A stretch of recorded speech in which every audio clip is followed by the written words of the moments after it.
মটরশুঁটি খেয়ে খোসাগুলো কি ফেলে দেন?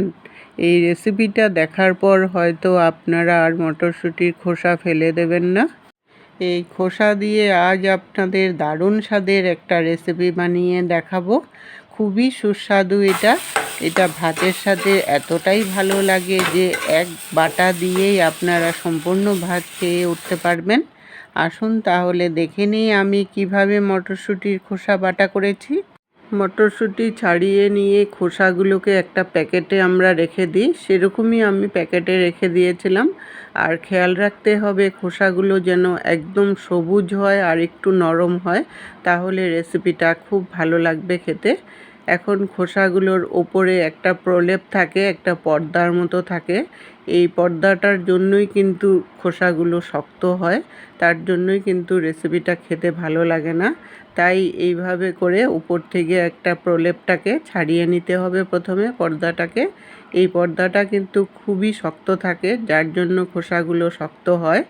এই পর্দাটাকে ছাড়িয়ে নিলেই তারপর খোসাগুলো কিন্তু একদম নরম হয়ে যায়, তখন রেসিপিটা যে কোনোভাবেই বানানো যায়। একটু টাইমের ব্যাপার, কিন্তু খেতে কিন্তু অসাধারণ লাগে।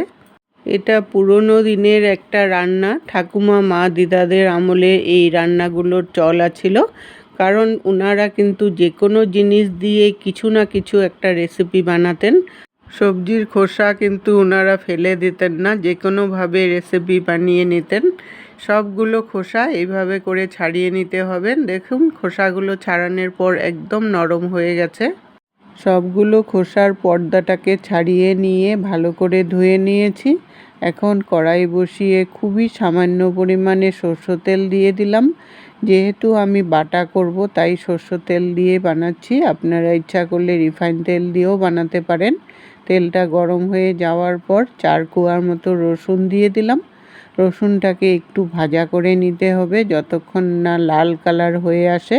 রসুন ভাজা হয়ে যাওয়ার পর দেখবেন একটা সুন্দর যখন গন্ধ চলে আসে, তখন কিন্তু রেসিপিটাও খেতে ভালো লাগবে।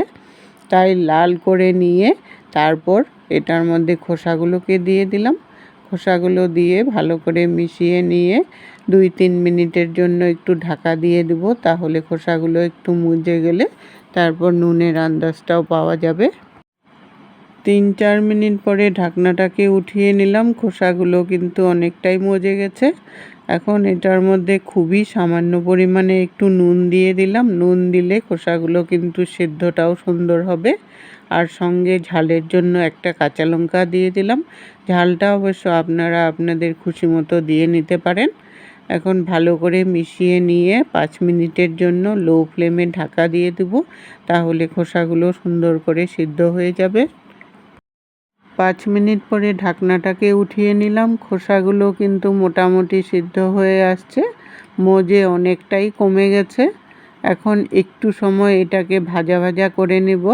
ভাজা ভাজা করে নিলে রেসিপিটা খেতে কিন্তু খুবই ভালো লাগবে।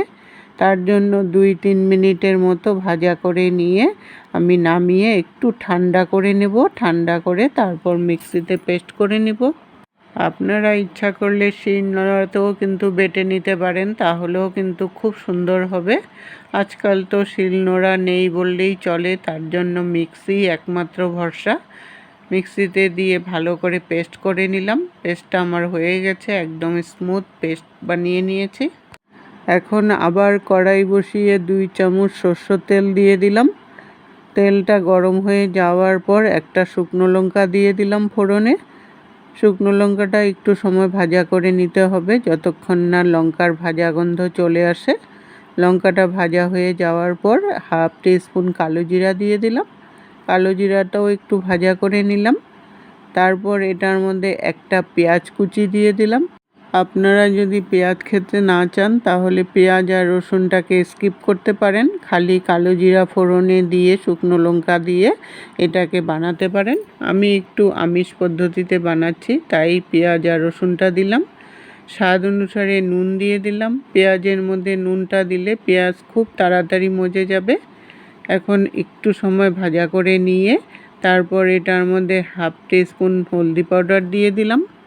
হলদিটা দিয়ে একটু সময় ভাজা করতে হবে, যতক্ষণ না হলদির কাঁচা গন্ধ চলে যায়। সম্পূর্ণ ভাজা হয়ে যাওয়ার পর তারপর বাটাটাকে দিয়ে দিলাম। বাটাটাকে দিয়ে এখন ভালো করে তেলের সাথে মিশিয়ে নিয়ে এটাকে শুকনো শুকনো করতে হবে। ব্যালেন্সের জন্য একটু চিনি দিয়ে দিলাম। তারপর এটাকে এখন 5 থেকে 7 মিনিটের মতো মিডিয়াম আঁচে রেখে একটু ছড়িয়ে ছড়িয়ে শুকাতে হবে আর ভাজা ভাজা করতে হবে। এই সময় মিডিয়াম আঁচে রেখে একটু ছড়িয়ে ছড়িয়ে শুকাতে থাকবেন। যত ভালো করে শুকাবেন ততটাই খেতে ভালো হবে। প্রায় 5 থেকে 7 মিনিটের মতো যখন শুকিয়ে আসলো আর কড়াই থেকে উঠে আসলো, তখনই বুঝবেন যে এটা হয়ে আসছে।